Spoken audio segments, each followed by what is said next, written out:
الحمد لله الذي بنعمته تتم الصالحات وبفضله وإحسانه تتنزل الرحمات والبركات وبشكره تدوم النعم والخيرات.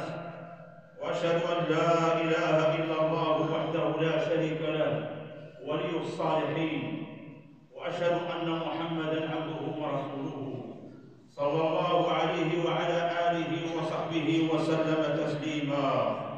أما بعد، أيها المؤمنون، يقول نبينا صلى الله عليه وسلم: حق المسلم على المسلم 6: إذا لقيته فسلم عليه، وإذا دعاك فأجبه، وإذا استنصحك فانصح له، وإذا عطس فحمد الله فشمته، وإذا مرض فعده، وإذا مات فاتبعه.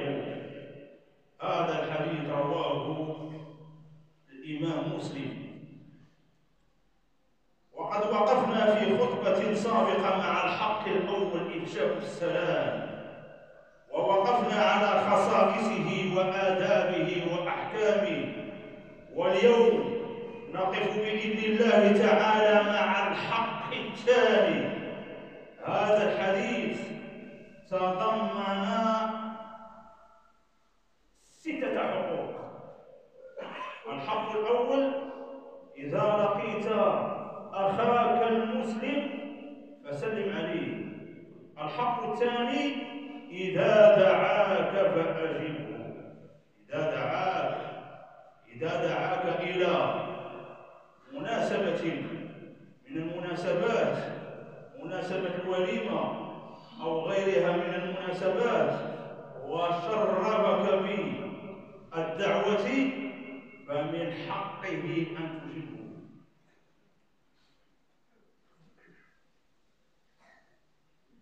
وقد أمر إجابة الدعوة من حق المسلم على أخيه المسلم كما قلنا، وقد أمر بها الشرع لما فيها من الخير الكثير. روى البخاري ومسلم رحمه الله من حديث البراء بن عازب رضي الله عنه قال: أمرنا النبي صلى الله عليه وسلم ب7. في حديث آخر: أمرنا النبي صلى الله عليه وسلم ب7 ونهانا عن 7. فذكر عيادة المريض، واتباع الجنائز، وتشميت العاطس، ورد السلام، ونصر المظلوم، وإجابة الداعي، وإبرار المقسم. إذا أقسم عليك بشيء من الأشياء يجوزها الشرع ما فيهاش المعصية، فمن حقه أن تبر قسمه. وقد كان نبينا صلى الله عليه وسلم يجيب الدعوة ولا يتخلف عنها. إذا عرض عليه شي واحد من الأصحاب أو من الأقارب إلى مناسبة من المناسبات، كان يجيب ولا يتخلف. ولم يثبت عنه صلى الله عليه وسلم أنه تخلف عن دعوة من الدعوات. قال صلى الله عليه وسلم: لو دعيت إلى قراع لأجبت، ولو أهدي إلي قراع لقبلت. إذا دعاني شي واحد بشي مناسبة وخير يكون طعام ديالها فيها غير كراع ديال الغنم أو البقر، لا أجبته. فالقيمة يا إخواني، القيمة فين كاينة؟ القيمة بتشريف الضيافة، لا بنوع ما يعد فيها من طعام. ولذلك قال عليه الصلاة والسلام: لو دعيت إلى قراع لأجبت. ولإجابة الدعوة فضائل كثيرة، نذكر من ذلك ما يلي. فيها فضائل وخيرات كثيرة، نذكر منها ما يلي. أولا: فيها تشريف للداعي وإدخال السرور عليه. هذا الذي دعاك وشرفك بالدعوة، إذا أجبته شرفته وأدخلت عليه السرور. ومن شرف مسلما شرفه الله، ومن أهانه أهانه الله. وإدخال السرور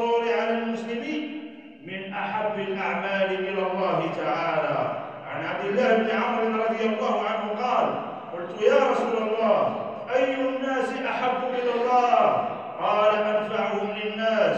قلت: فأي الأعمال أحب إلى الله؟ قال: سرور تدخله على مسلم، رواه الدارقطني. سرور يعني هذا فعل عام، دخل السرور بأي حاجة، بالهدية ولا بالصدقة ولا بإجابة الدعوة ولا بالمساعدة ولا بكشف الضر عنه ولا بقضاء الدين عليه، كله يدخل في قوله صلى الله عليه وسلم: سرور تدخل على المسلم. إذن هذه هي الفضيلة الأولى في إجابة الدعوة.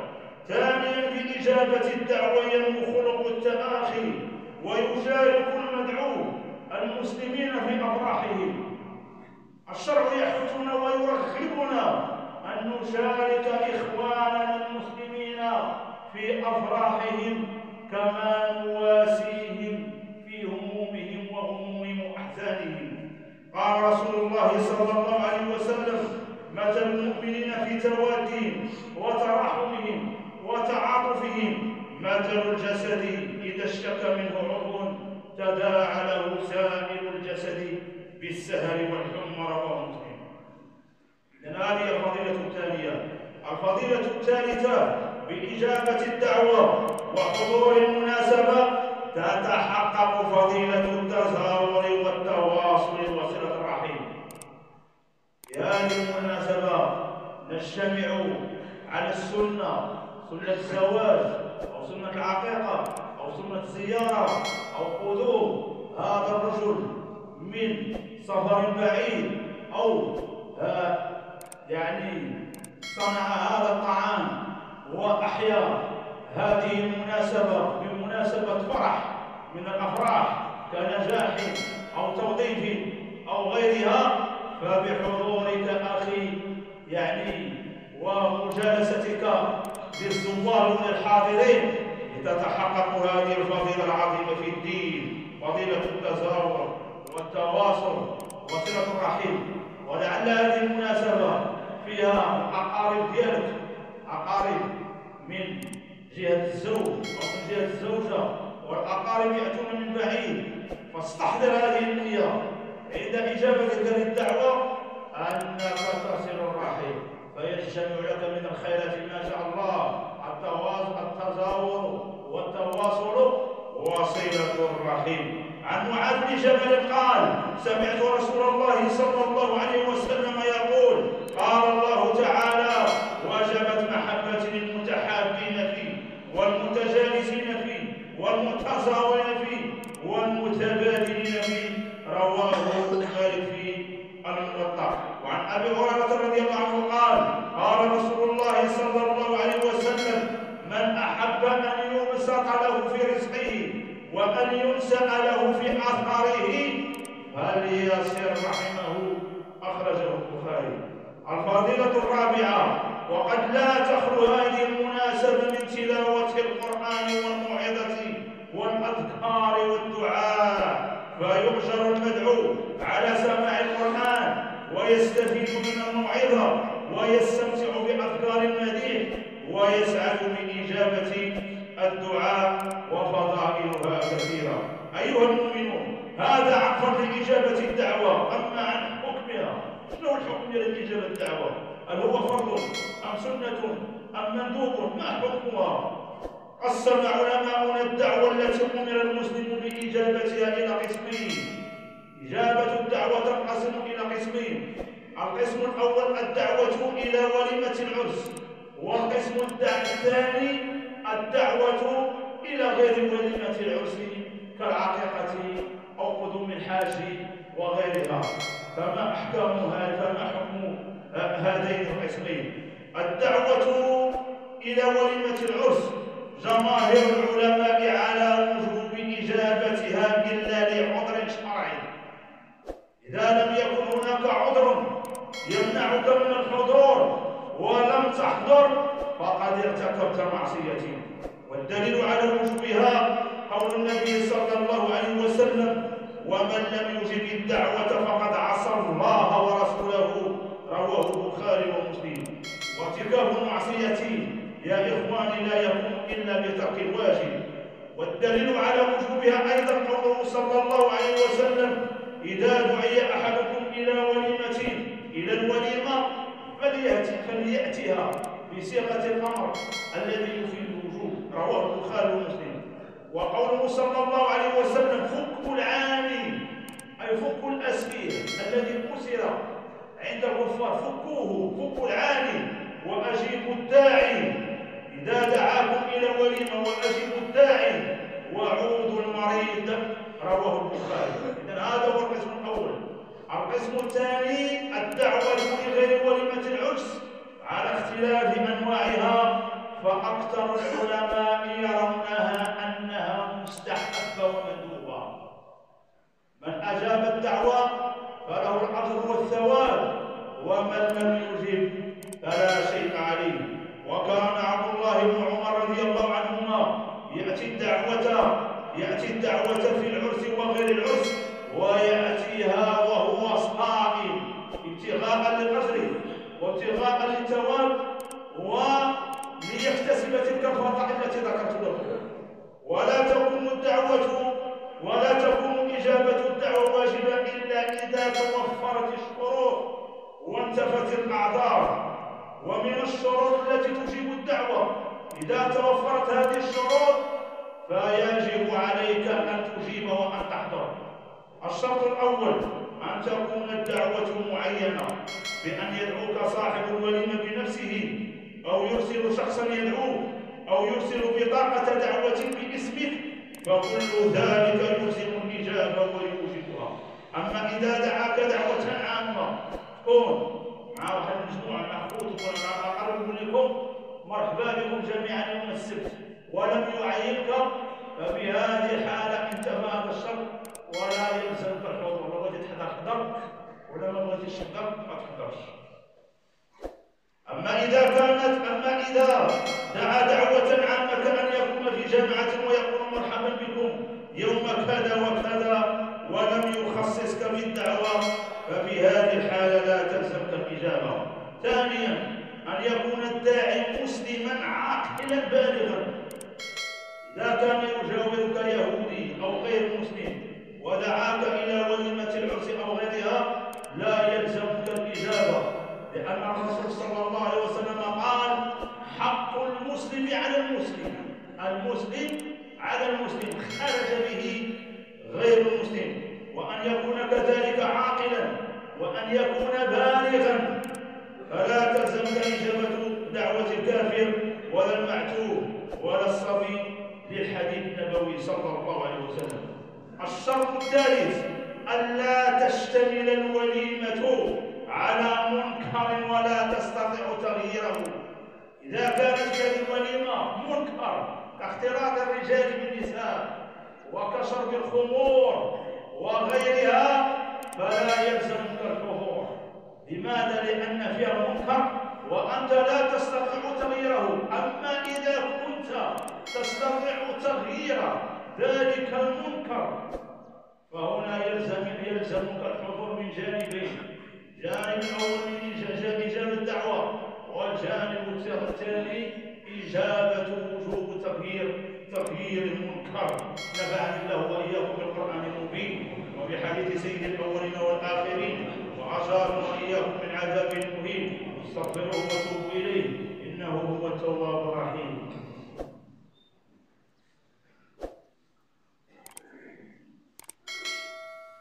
الحمد لله وكفى وسلام على عباده الذين اصطفى. أما بعد، أيها المؤمنون، هذا عن الشروط التي توجب إجابة الدعوة. أما عن الأعذار التي تبيح التخلف عن إجابة الدعوة فما يلي: أولا: أن تشتمل الوليمة على منكر ولا تستطيع تغييره كما قلنا، فهذا شرط وعذر. ثانيا: أن يوجد عذر شرعي لدى المدعو يمنع من الاستجابة، كأن تكون مريضا أو أن تخاف من هذا الحضور لسبب من الأسباب أنت تعلمون، أو لتزامن هذه الوليمة مع السفر. والسفر رخصة تبيح لك الاعتذار، ثالثا أن يحصل له بحضوره ضرر شرعي.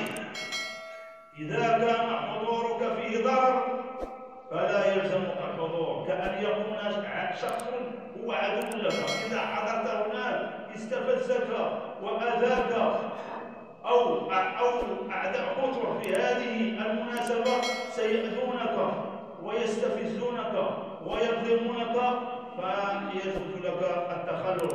رابعا أن يكون الداعي ممن يخص بدعوة الأغنياء دون الفقراء.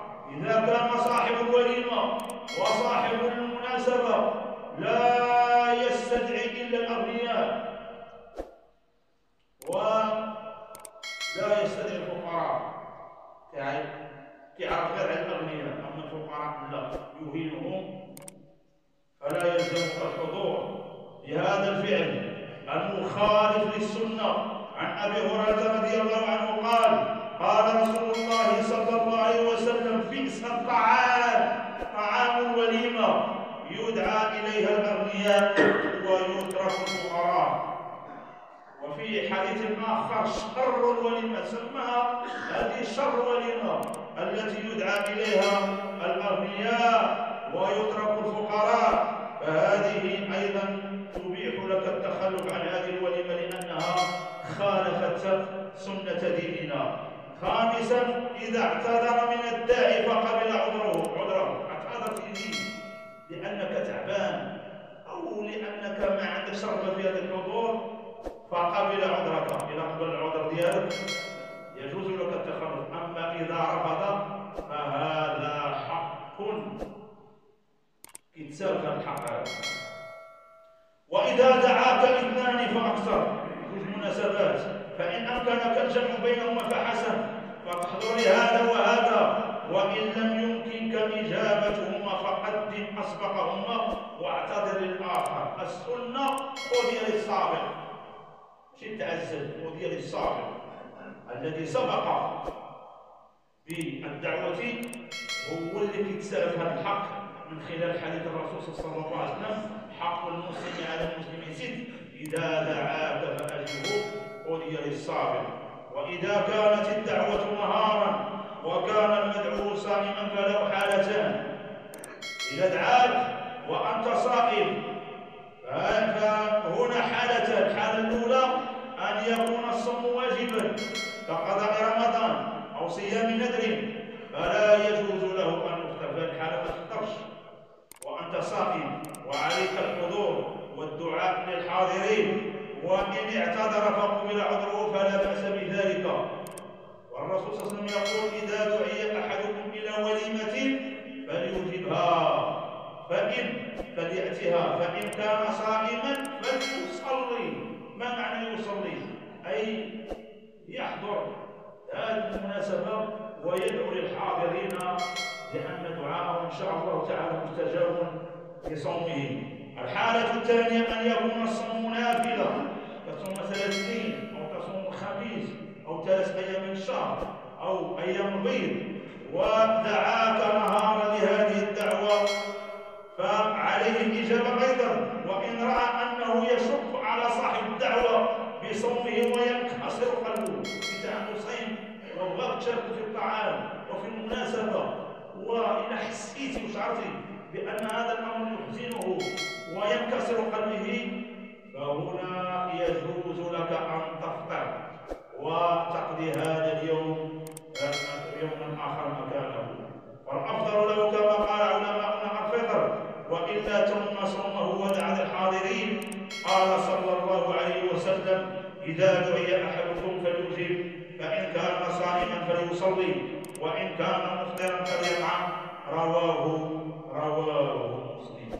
والله ينفعني بكلام رسول الله صلى الله عليه وسلم. اللهم صل على سيدنا محمد وعلى آل سيدنا محمد كما صليت على سيدنا إبراهيم وعلى آل سيدنا إبراهيم، وبارك على سيدنا محمد وعلى آل سيدنا محمد كما باركت على سيدنا إبراهيم وعلى آل سيدنا إبراهيم في العالمين إنك حميد مجيد. اللهم لا تدع لنا في مقامنا هذا ذنبا إلا غفرته، ولا هما إلا فرجته،